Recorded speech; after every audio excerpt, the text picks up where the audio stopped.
Good morning students. This is a video for the students of class 8th subject science. We were studying chapter number 16, that is light. This is your summary lecture 4. So in this lecture we will summarize the complete chapter. Our first topic is light. Students, the world is largely known through the senses. The sense of sight is one of the most important senses. Through it, we see mountains, rivers, trees, plants, chairs, people, and so many other things around us. We also see clouds, rainbows, and birds flying in the sky. And light gives us the sensation of sight. And the question is that what is light? Means how can we define light? So light is a form of energy that enables us to see things around us. Means by the light we are able to see things around us. And how can we define light? Light is a form of energy. Eyes are the most precious sense organ which help us to see. We see objects around us because of the phenomenon of reflection of light. Means we are able to see the surrounding things because of reflection of light, by the phenomena of reflection of light. Now, what is reflection of light? So now we will study about the reflection of light. Reflection of light. The bouncing back of light from the surface of any object is called reflection of light. Now what does it mean? When light falls on an object, then some part of it is absorbed by the object and some part of it bounces back. Means when light falls on any object, then some part of the light bounces back, or we can say goes into another direction. Okay, and this bouncing back of light from the surface of any object is called reflection of light. So what is reflection of light? Simply bouncing back of light. Okay, bouncing back of light is called reflection of light. Now our next topic is types of reflection. Means now we will study about the types of reflection. So there are two types of reflection, regular and irregular reflection. First is regular reflection. What is regular reflection? When the parallel beam of light means collection of two or more rays. When there are two or more rays, then they are called beam of light. So when the parallel beam of light strikes a smooth, shiny or polished surface, like on the mirror, because mirror is a smooth surface. So when the parallel beam of light strikes a smooth, shiny or polished surface, then it gets reflected as a parallel beam of light. Means when the beam of light falls on the smooth surface like on the mirror, then it gets reflected as a parallel beam of light, and this is called regular reflection. Now look at this ray diagram. This is a smooth surface. You can consider this is a mirror. Okay. So when the rays of light, there are three rays, so we can say beam of light. So when the beam of light, and these are parallel rays, so when the parallel beam of light falls on the smooth surface like on the mirror, then it gets reflected as a parallel beam of light. Okay. See here, these reflected rays are parallel. They are parallel to each other. So when the reflected rays, these are called reflected rays. Okay, so when the reflected rays are parallel to each other, then this is called regular reflection. And regular reflection can occur only in the case of smooth surface. Means when the beam of light falls on the smooth surface, then regular reflection will occur. Okay. Other is irregular or diffused reflection. Means irregular reflection is also called diffused reflection. Now what is irregular reflection? When a parallel beam of light strikes a rough surface. Means now this time the light falls on the rough surface. Okay, then it gets reflected in various directions. This type of reflection is called irregular reflection. Means now the reflected rays are not parallel to each other. Now look at this ray diagram. This is a rough surface. This will show that irregularities are present on the surface. So this is a rough surface. This up down line shows that irregularities are present on the surface. So this is a rough surface. And when the parallel beam of light, means when the parallel rays are fall on the rough surface, then on falling it gets reflected in various directions, like in this direction, in this direction, in this direction. Means they reflected in different direction. Okay, they are not parallel to each other. They can travel in any direction. So when the reflected rays are not parallel, then this type of reflection is called irregular reflection. So I am repeating, what is irregular reflection?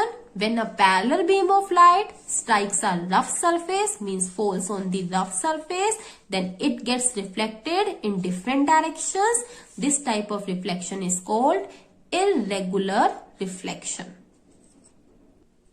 So now we will study the differences between regular and irregular reflection. That what are the difference between regular and irregular reflection.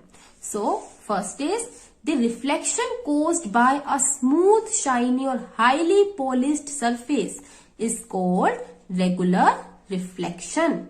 Okay. For example, plane mirror, means regular reflection occur in case of smooth surface. It always occur in the case of smooth surface. Whether the irregular reflection caused by a rough or uneven surface. Okay, so the reflection caused by a rough or uneven surface is called irregular reflection. For example, a piece of cardboard. Okay. Next difference is the reflected beams, means the reflected rays. You can write rays also. So the reflected beams or rays are parallel to each other. But in irregular reflection, the reflected beams are not parallel to each other because the reflected rays goes in various direction. Okay, so the reflected beams are not parallel to each other. So this is the difference between regular and irregular reflection. Now we will study some other terms, okay, related to reflection of light. First is incident ray. Now what is incident ray? The ray of light which strikes the surface is called the incident ray. Means the ray of light which falls on the surface of any object, okay, that is called incident ray. So the ray of light falling on the surface of an object or strikes the surface of an object is called the incident ray. Other is reflected ray. The ray of light that goes into another direction after striking the surface is called the reflected ray. Means when the incident ray falls on the surface of any object, then after striking it will go in another direction, okay, and that ray is called reflected ray. Means the ray of light that goes into another direction after striking the surface is called the reflected ray. Next term is normal. The line drawn perpendicular to the surface of the mirror at the point where the ray of light strikes is called normal. Means what is normal? The line which is perpendicular to the surface of mirror at the point where the ray of light strike is called normal. Means the point at which the incident ray and reflected ray strikes, at that point we draw a normal. Means we draw a line that is called normal. Okay, now next is angle of incidence. It is represented by angle I, small I. Okay, it is the angle formed by the incident ray with the normal. Angle of reflection, angle R. It is represented by small r. It is the angle formed by the reflected ray with the normal. Now let us understand each term like incident ray, reflected ray with the help of ray diagram. Look at this ray diagram. This is a surface on which light will fall. Suppose this is a mirror and we are placing a light source here, means a torch here. So the ray of light which falls on the surface or strike on the surface, that is called incident ray. So what is incident ray?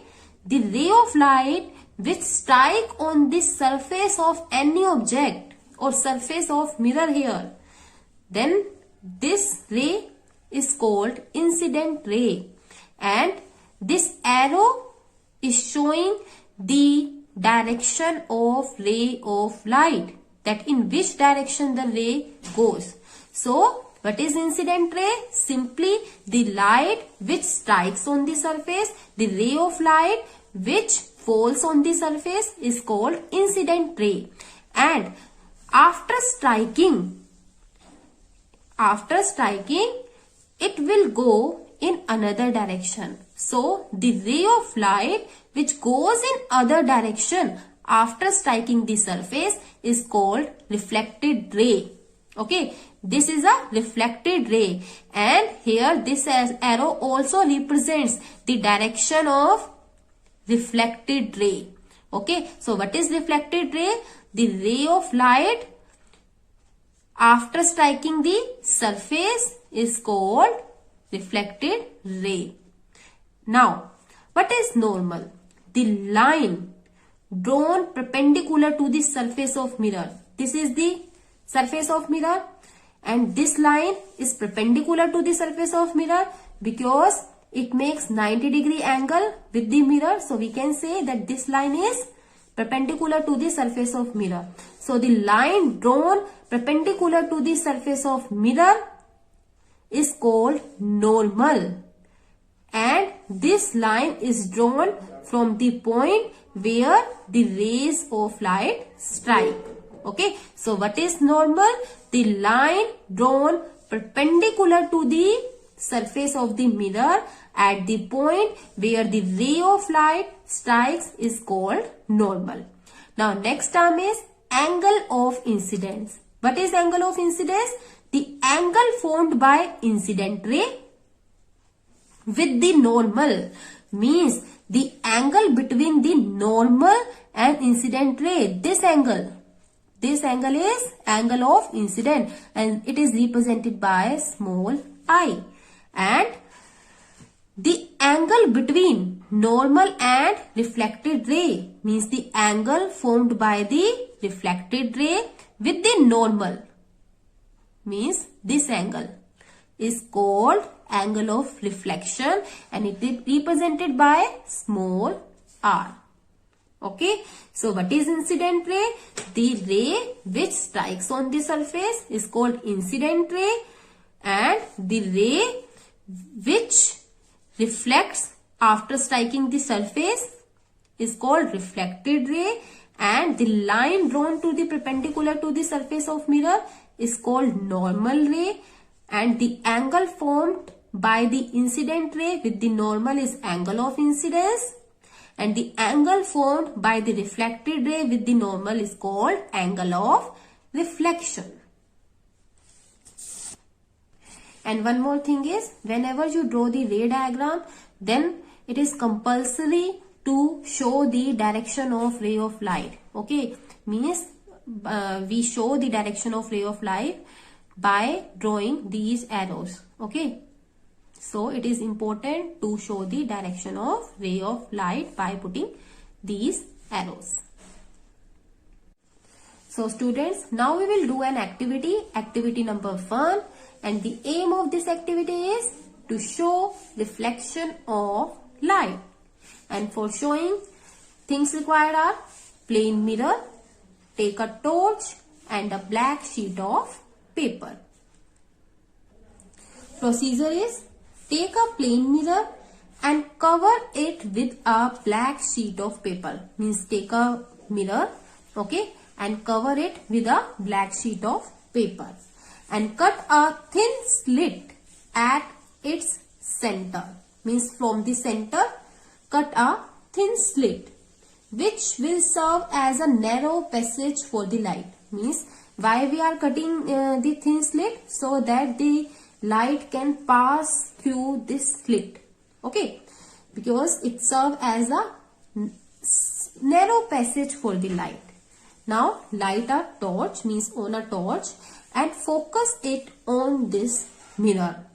Okay, so after doing this, you will observe that light that falls on the mirror gets reflected only from the narrow slit and produces very narrow beam or a ray of light. And this is reflection of light. Means you will observe that the light falls on the mirror, gets reflected, or from where? From the narrow slit. So this is called reflection of light. This phenomena is called reflection of light. So do this activity at your home. Okay, you have to do this activity, perform this activity at your home. Our next topic is laws of reflection. The phenomenon of reflection of light always follows some laws, and there are two laws of reflection. First law of reflection. According to first law of reflection, angle of incidence is always equal to angle of reflection. It means what? The angle formed by the incident ray and the angle formed by the reflected ray with the normal is always equal, no matter that reflection is regular or irregular. According to this law, the angle of incidence always equal to angle of reflection. Means if the incident ray falls on the mirror and making an angle of 30 degree, then the reflected ray also makes angle of 30 degree. Okay, so what is first law? The angle of incidence is equal to angle of reflection. According to first law, angle of incidence is always equal to angle of reflection. Now what is second law of reflection? According to second law of reflection, the incident ray, reflected ray and normal, they lie on the paper. It means they lie on the same plane. They always lie on the same plane. Okay, the incident ray, reflected ray and normal, they always lie on the same plane. And the laws of reflection apply to all reflecting surfaces, whether they are plane, curved, smooth or rough. Okay. These two laws of reflection apply to all reflecting surfaces. So, there are two laws. Angle of incidence equal to angle of reflection, and incident ray, reflected ray and normal lie on the same plane. Now we will do another activity, activity number 2, and the aim of this activity is to demonstrate the laws of reflection of light. Means in this activity we prove the laws of reflection of light. We have studied two laws of reflection. So by this activity now we try to prove that laws of reflection of light. So things required are: take a sheet of white paper and a horizontal drawing board, plain mirror and some drawing pins.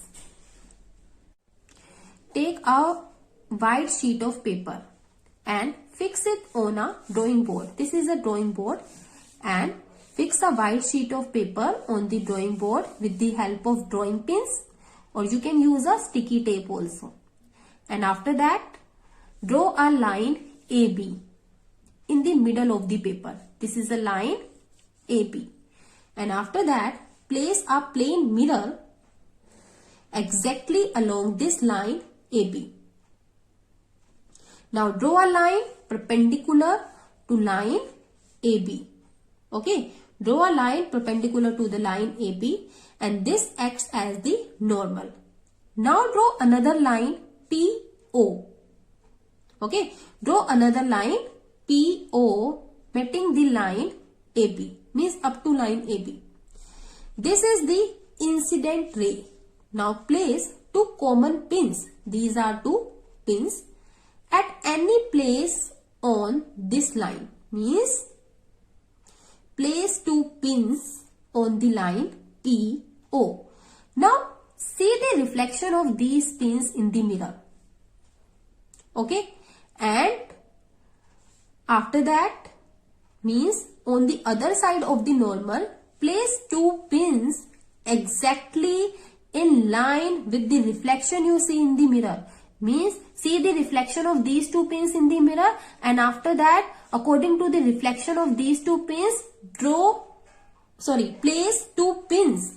Okay, according to the reflection of these two pins, place two pins, and that two pins exactly in line with the reflection you see in the mirror. And after that, pull out the pins and draw a line through these pin points.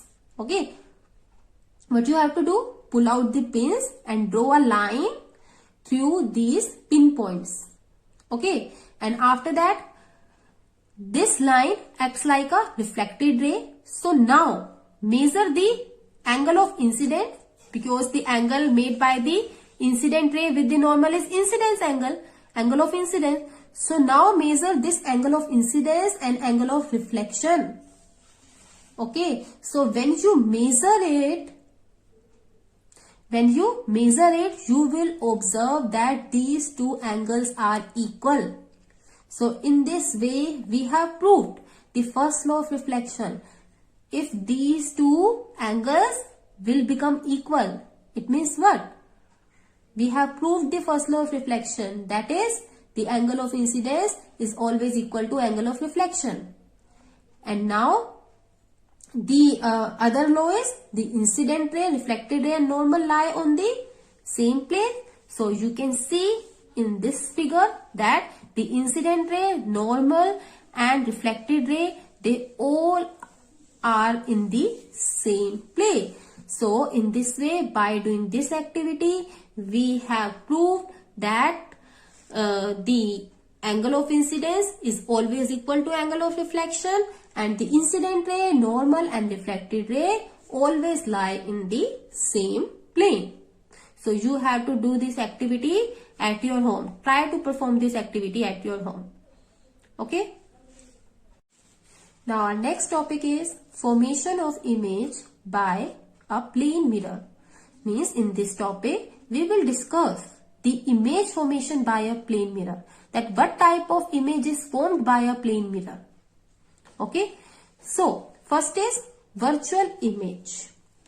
We have already discussed that virtual image cannot be obtained on a screen. Means when you stand in front of a plane mirror, you will see your image in the plane mirror. Now try to touch your image. You cannot touch your image. Why? Because it is formed behind the mirror. And such image is called virtual image because we cannot obtain the image on the screen. Okay, so virtual image is formed by a plane mirror. Okay, now carefully observe your image and tell me whether it is smaller, bigger or equal in size. Tell me, it is smaller, bigger or equal in size?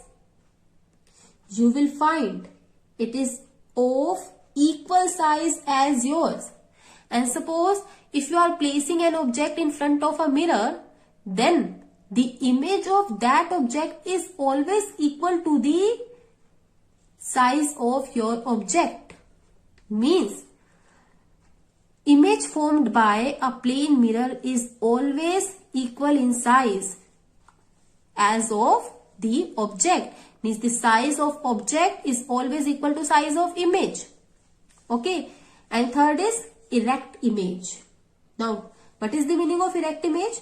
Means when the size or shape is same as that of object, then that is called erect image. It means what? We can say that a plane mirror forms a virtual image and a erect image which is of same size as that of the object. Now next is laterally inverted. Now what does it mean?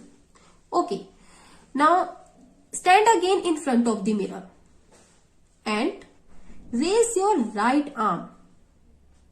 You will see that your image raised its left arm. Okay, similarly, if you touch your left ear, your image will touch its right ear. Means there is a left-right reversal. Right? And this is called lateral inversion. Okay, and this type of image is called laterally inverted image. Okay, when there is a change in left or right direction, okay, when there is a left-right reversal of an object and its image, this is called laterally inverted image. Okay, so the phenomena due to which right of the object appears left and left of the object appears right. This left-right reversal of an object and its image is called lateral inversion. It means what? The phenomena is lateral inversion, but this type of image is laterally inverted image. Okay, so what type of image formed by a plane mirror? Image is virtual, equal in size, erect image will form and laterally inverted image will form by a plane mirror. Okay, now move away slowly from the mirror and observe the size of the image. And then move slowly towards the image. And again observe whether the size of your image changes or not. So students, when you move away from the mirror, your image also moves. And when you come close to the mirror, your image also come closer to the mirror. In both the cases, the size of your image does not change. Okay, the size of the image will remain same when you move away from the mirror or move close to the mirror. Means when you come close to the mirror, in both the cases, the size of your image does not change. So, we can say distance of object from mirror is always equal to distance of image from mirror. That's why when you move away from the mirror, then your image also moves away from the mirror, and when you come close to the mirror, your image also come close to the mirror with the same distance. Okay, so distance of object from the mirror is equal to distance of image from the mirror. So now, what are the characteristics of image formed by a plane mirror? So the characteristics of the image formed by a plane mirror are: image is formed behind the mirror, and virtual, erect, and the image is equal in size as that of object. The image formed is laterally inverted. The image formed as far behind the mirror as the object is in front of the mirror. And you can write that the distance of object from the mirror is always equal to distance of image from the mirror. So these are some characteristics of the image formed by a plane mirror. Our next topic is types of image. Means now we will study about the various types of image. First is real image. Now what is real image? The image that can be obtained on a screen is called real image. Okay, the image that can be obtained on a screen is called real image. Next is virtual image. Now what is virtual image? The image that cannot be obtained on a screen is called virtual image. Now, where the virtual image is formed? Suppose you are standing in front of a plane mirror. Then you will see your image in the mirror. Now, try to touch your image. You cannot touch your image because it is formed behind the mirror, not on the mirror. It always formed behind the mirror, and this type of image is called virtual image because we cannot obtain the image on a screen. It means what? The plane mirror always formed virtual image. So the image that cannot be obtained on a screen is called virtual image. Let's do another activity, activity number 3.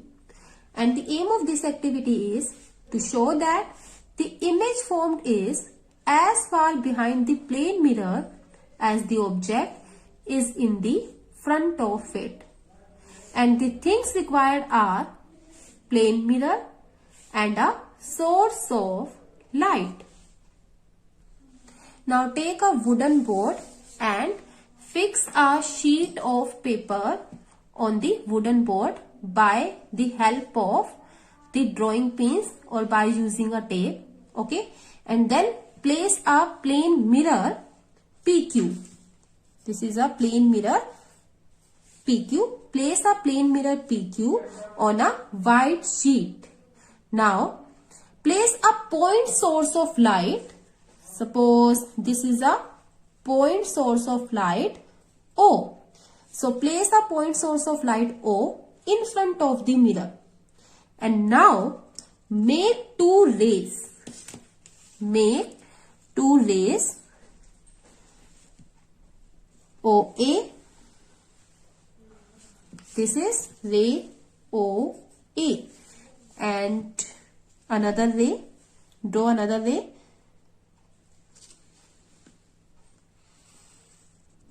OC. This is a ray OC. So when the ray OA strikes on the mirror, then it gets reflected.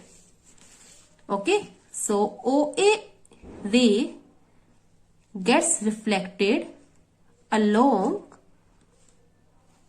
AB. Okay. And OC ray gets reflected along CD. Okay. Now put arrows. OA ray gets reflected along AB and OC ray gets reflected along CD. Okay. Now draw normals from the surface of the mirror PQ at point A and C. Means draw normal from point A and C. Means draw a line perpendicular to line PQ and draw this line from point A and from point C. Okay, these two rays are normal. And now extend the reflected ray AB and CD backwards. Now extend these rays.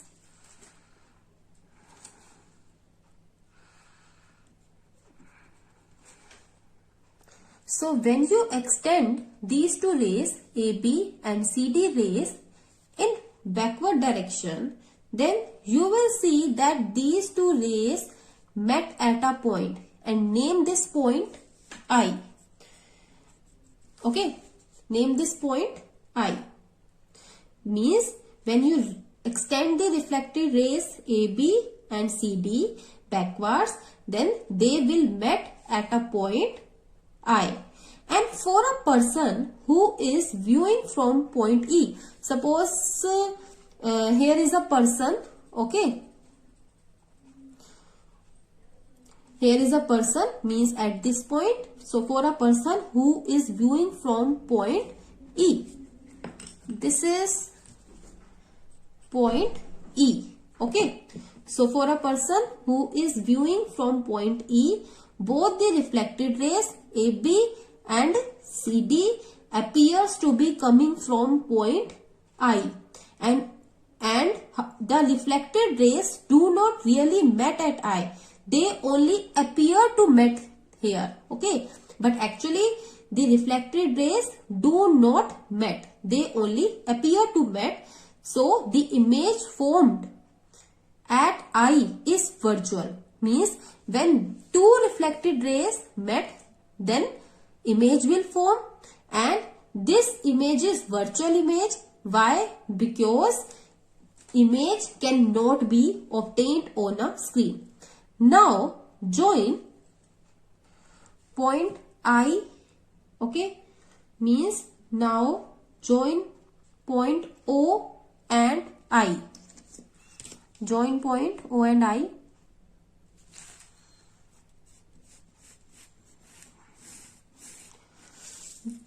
Okay, and let OI intersect the plane mirror PQ at L.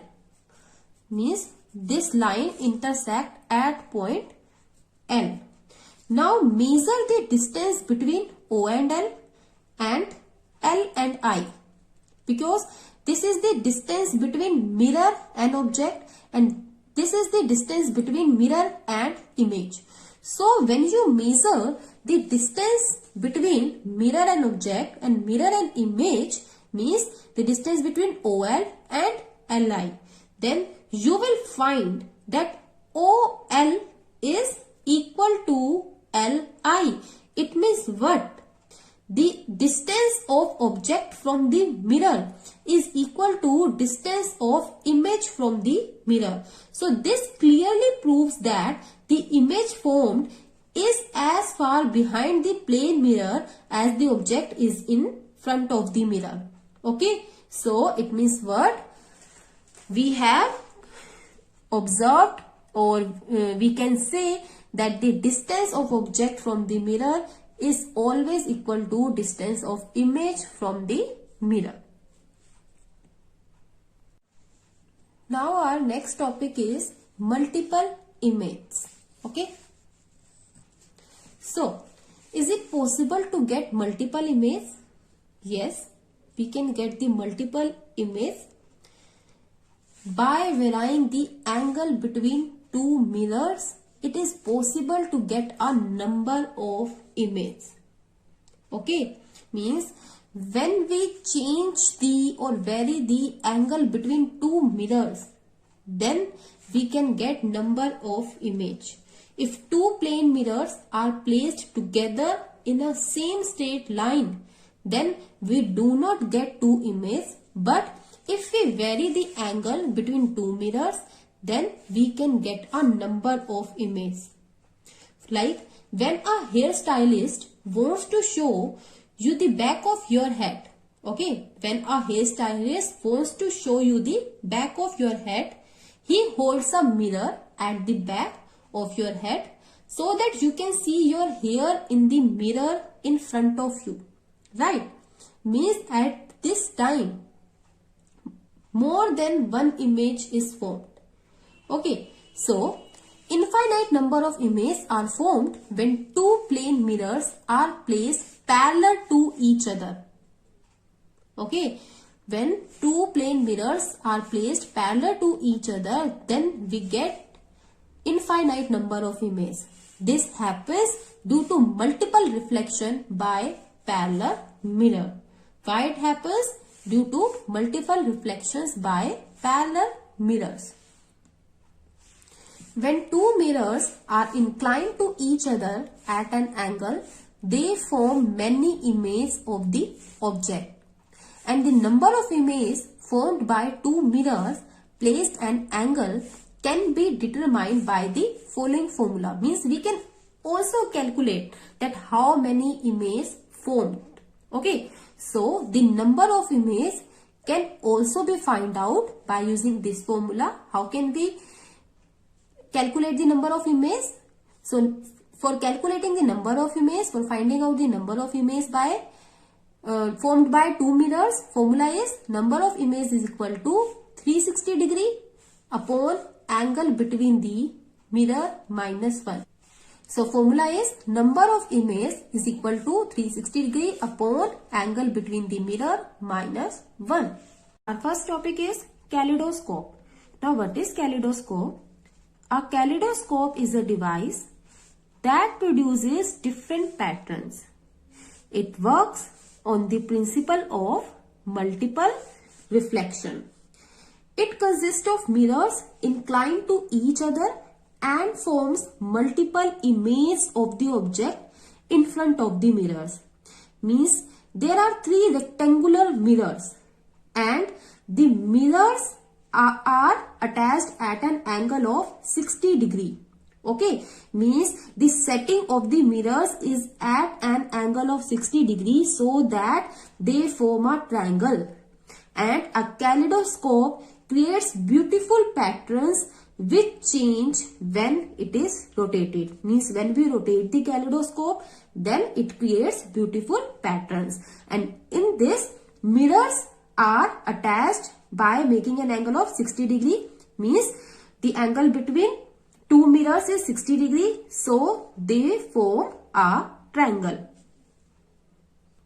Now we will do an activity in which we make a kaleidoscope. Means you have to make a kaleidoscope, and for making the kaleidoscope, take three equal sized pieces of a plane mirror and stick them together with a sticky tape.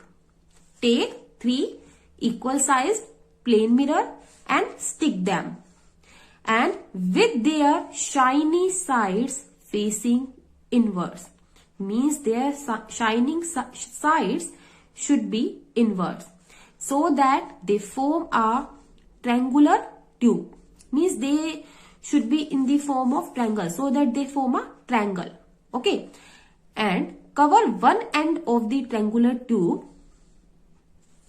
with a transparent plastic and fit it firmly with a sticky tape.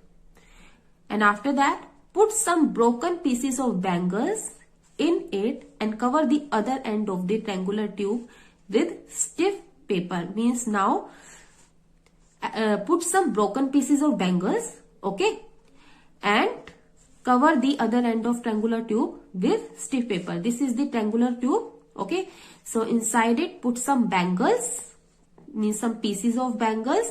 Okay, and after that cover the other end of the triangular tube with a paper. Okay, and make a peep hole in the center of the paper. Means at the center make a hole. So your kaleidoscope is ready. And now look through the hole. When you look through the hole, you will see beautiful patterns. As you rotate the kaleidoscope, this is the kaleidoscope now. So when you rotate it, you will see numerous changing patterns. Okay. So this is a beautiful pattern in a kaleidoscope, means the pattern obtained in a kaleidoscope. When you rotate the kaleidoscope, then you will see different patterns. Okay. So a kaleidoscope is a device that produces different patterns. And how it will produce different pattern? Because of the multiple reflection. That's why we are saying that kaleidoscope works or operates on the principle of multiple reflection. Now our next topic is dispersion of light. So students, you must have seen a rainbow in the sky after a shower of rain. Sometimes you can also see colors of a rainbow in a soap bubble which comes in front of a light source, right? And in the same way, when light is made to pass through a prism, then it splits into 7 colors. Means when we fold light on the prism, then it split into 7 colors. And the phenomenon of splitting of white light into its constituent colors is called dispersion of light. Means dispersion of light means splitting of white light, and this white light split into 7 colors. Okay, so dispersion of light is splitting of white light into 7 colors, and the band of 7 colors that is formed is called spectrum of white light. Okay, so the beautiful rainbow that is seen after a shower of rain is also due to dispersion of light.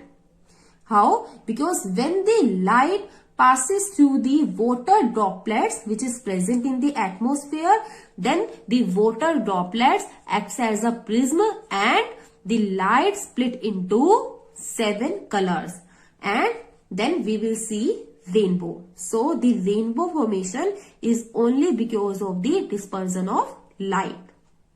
Okay, and the colors appeared from the white light, means we know that white light is made up of 7 colors. So the colors are violet, indigo, blue, green, yellow, orange and red. Means this is called Vibgyor. Okay, this is the method to learn the colors of white light. Okay, so colors V for violet, I for indigo, B for blue, G for green, Y for yellow, O for orange and R for red. This is called Vibgyor. Okay, and the band of 7 colors that is formed is called spectrum of white light. We can also show that white light consists of 7 colors. And how can we show? Means how can we see this spectrum? So when you allow a beam of white light, okay, or a narrow beam of sunlight, when the narrow beam of sunlight or a beam of white light falls on the prism, then it splits into 7 colors. Okay, means when the light passes through the prism, then it splits into 7 colors, and colors are violet, indigo, blue, green, yellow, orange, red.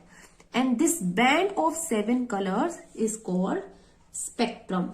This is a white screen on which spectrum will be formed. Okay. We have just seen that white light is dispersed into 7 colors, right? But it is possible to recombine these 7 colors. Means the 7 colored lights of spectrum, means Vibgyor, can be recombined, and when these colors recombine, then it gives white light again. But Now the question is that how can we get white light again? So if we place the second prism in reverse position, means in this way, then we can get white light again. Means by the first prism, the white light split it into 7 colors, means here dispersion will occur, and when these 7 colors falls into the another prism which is in reverse position, then these colors recombine and give white light again. Means it also possible to get the white light again. And how? By placing another prism but in reversed position. Means when two prisms are placed in succession, means in reverse position, we can get the white light again. This happens because the dispersed colors of the first prism pass through the inverted prism and converging back into white light, means they recombine back into white light at the same point. Okay, this is called recombination of spectrum. Now our next topic is human eye. So in this topic we will discuss about the various parts of the eye and working of the eye. We know that eyes are the most precious and valuable gift given to us by nature, and eyes help us to see things. And the eye consists of an eyeball. Okay, eye consists of an eyeball that is nearly spherical in shape. Okay, and the eyeball is kept firm by aqueous humor. Now what is aqueous humor? The eyeball is kept firm by a jelly-like substance, means it's like a fluid, okay, which is called the aqueous humor. And this aqueous humor present in the front of the lens, means it is present in front of the lens. And another jelly-like substance is vitreous humor. It is also like a fluid, and this vitreous humor is present behind the lens, means aqueous humor present in front of the lens and vitreous humor present behind the lens. And other is eyelids. The eyelids protect the eyes from injury and shut out light when not required. So now let's study about the different parts of an eye. It has many parts. First is sclera. It is the outermost covering of the eye that is made up of white fibrous tissue.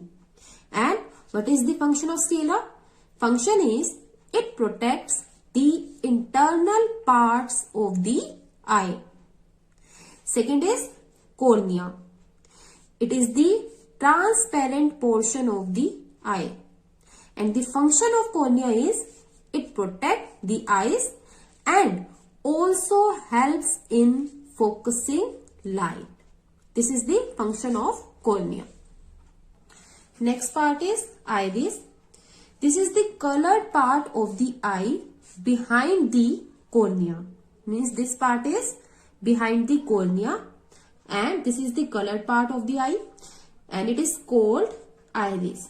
Now the function of iris is it controls the amount of light entering the eye. Okay, means how much light should be entered into the eye. It controls the amount of light. Okay, how? By adjusting the size of the pupil. Means function is it controls the amount of light entering the eye by adjusting the size of the pupil. Now what is pupil?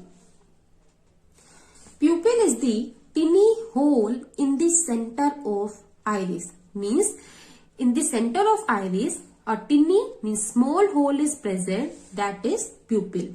And iris control the amount of light by adjusting the size of pupil. Now, how pupil works? In dim light, the iris enlarges the pupil to allow more light to enter the eye. And in bright light, the iris contracts the pupil to reduce the amount of light entering the eye. Means in both the cases, the iris change the size of the pupil. Means adjust the size of the pupil according to the amount of light. In dim light, iris enlarge the pupil, and in bright light, iris contracts the pupil. Next part is lens. A transparent double convex lens lies behind the iris. Means in our eyes, convex lens is present and it is held at its position by the ciliary muscles. Means ciliary muscles holds the lens. Okay, and which can change the thickness of the lens. Means these ciliary muscles can also change the thickness of the lens. So its main function is the lens focuses light to form an image on the retina. Means image of an object will be formed only because of lens. Because the lens focuses light and after that image is formed on the retina. It means what? Where the image is formed? Image is formed on the retina. So next part is retina. Image is formed on the retina and it has light sensitive receptors called rods and cones. Okay, means retina acts as a screen on which the image is formed and it also consists light sensitive receptors called rods and cones. Now what is the function of rods and cones? Actually cones are sensitive to color, okay, and rods are sensitive to intensity of light. So these are the function of rod and cones and they are present in retina. Next part is optic nerve. It is a bundle of nerves that connects the rods and cones of the retina to the brain. Means the rods and cones are connected to the brain with the help of optic nerve.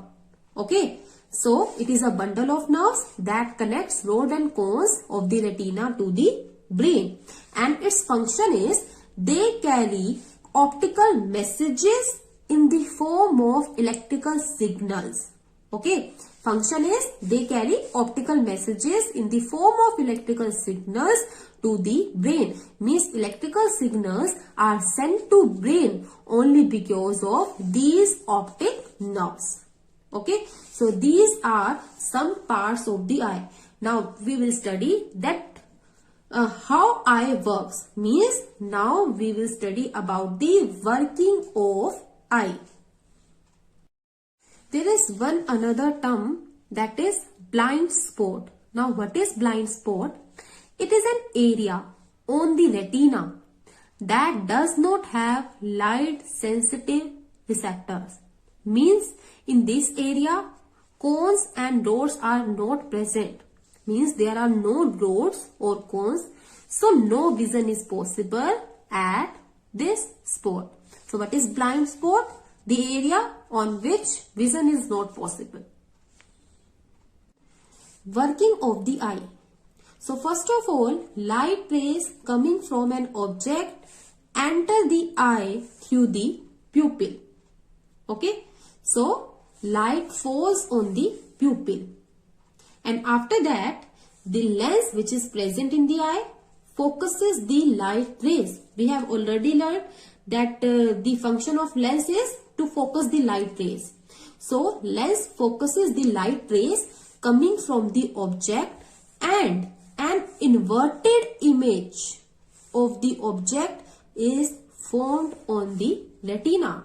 Okay, inverted image of the object is formed on the retina because we know that retina acts like a screen on which image is formed. But what type of image is formed? Inverted image. So now the question is, if inverted image is formed on the retina, then how can we see erect image of the object? So reason is the brain interprets the image and convert it into erect image. Okay, so now when the inverted image is formed on the retina, after that the rods and cones of the retina gets activated, because we know that in retina rods and cones are present.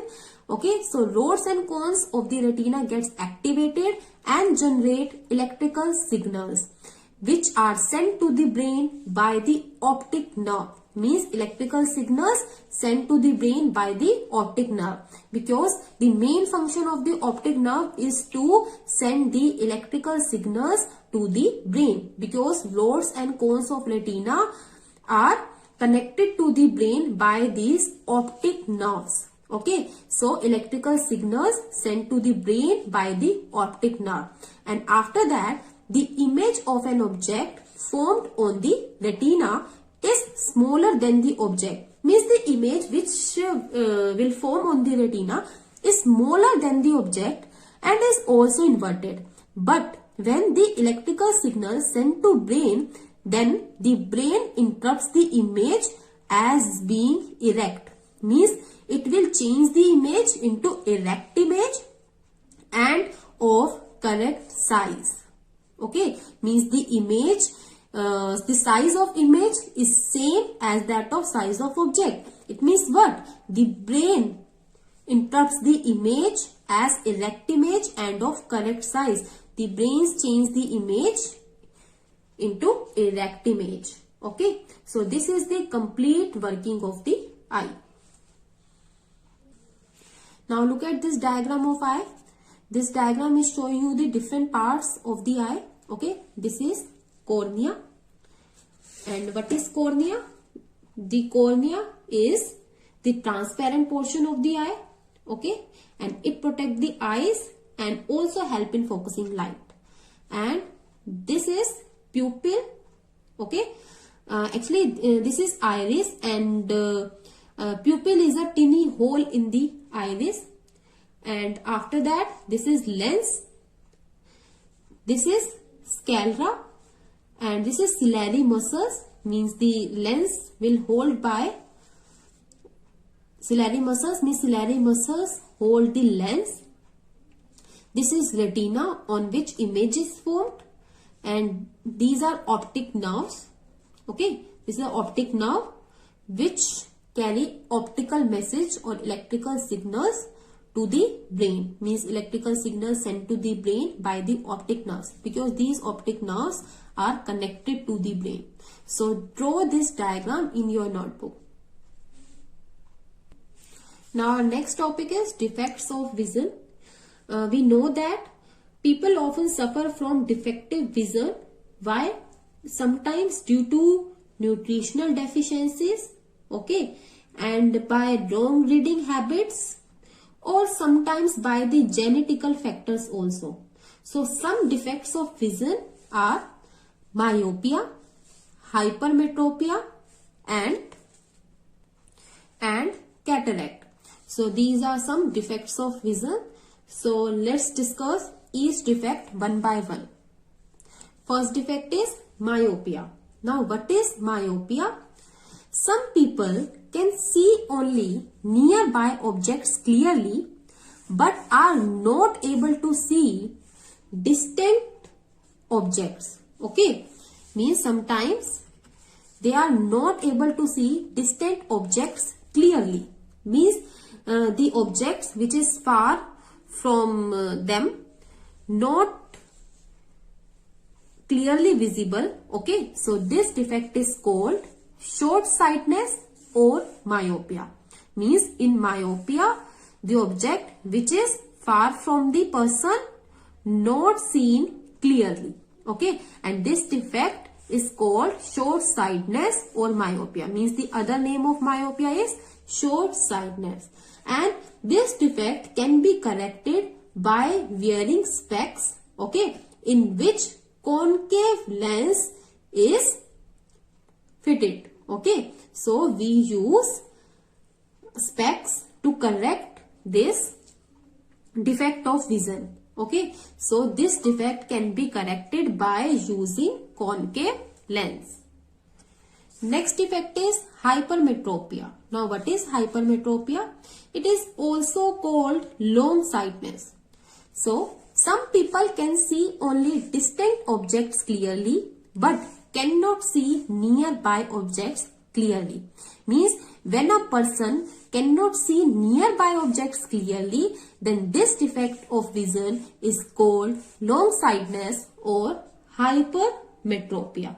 Okay, actually in this case the image is formed behind the retina, means not on the retina, image is formed behind the retina. That's why they cannot see nearby objects clearly, and this defect can be corrected by wearing specs in which convex lens is fitted. It means what?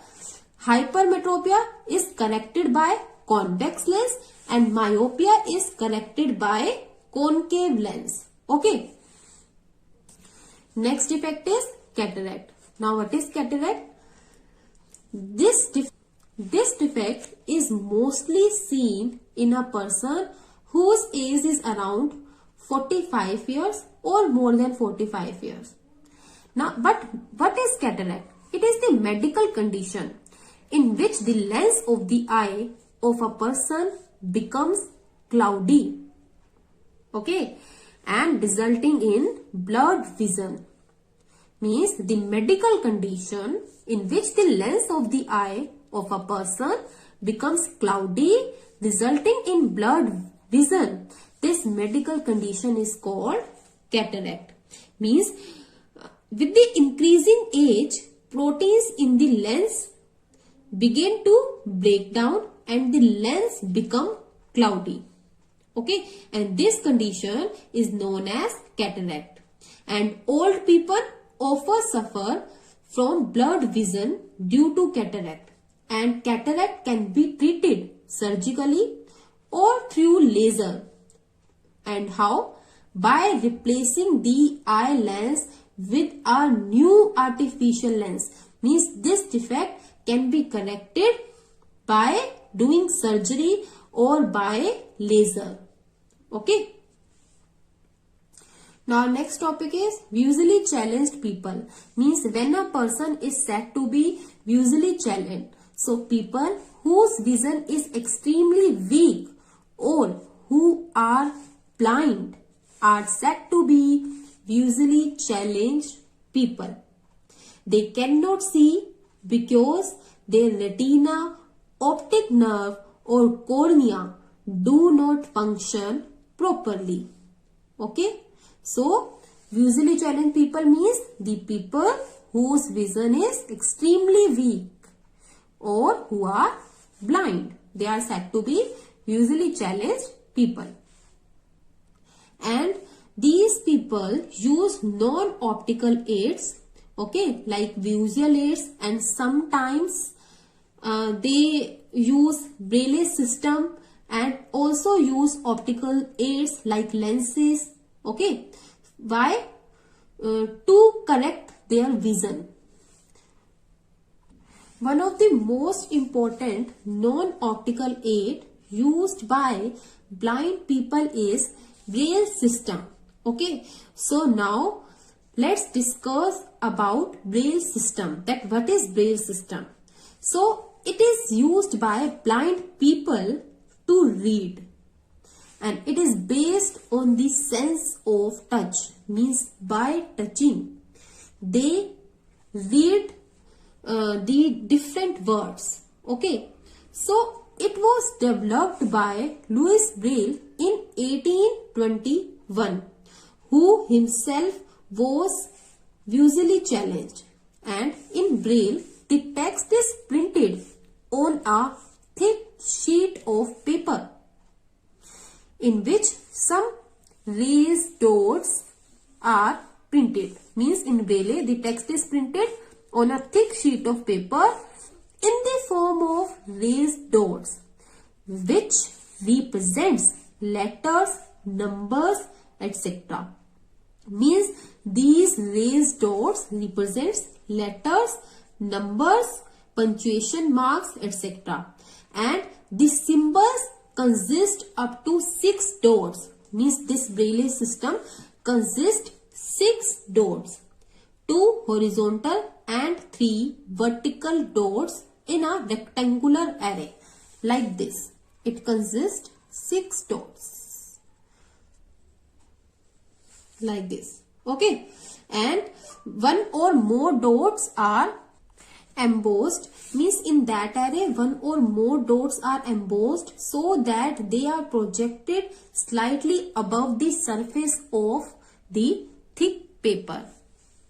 And this rectangular array of raised dots is called a Braille cell. Here I am representing some pattern of dots, okay, which represent some letters like C, A, T.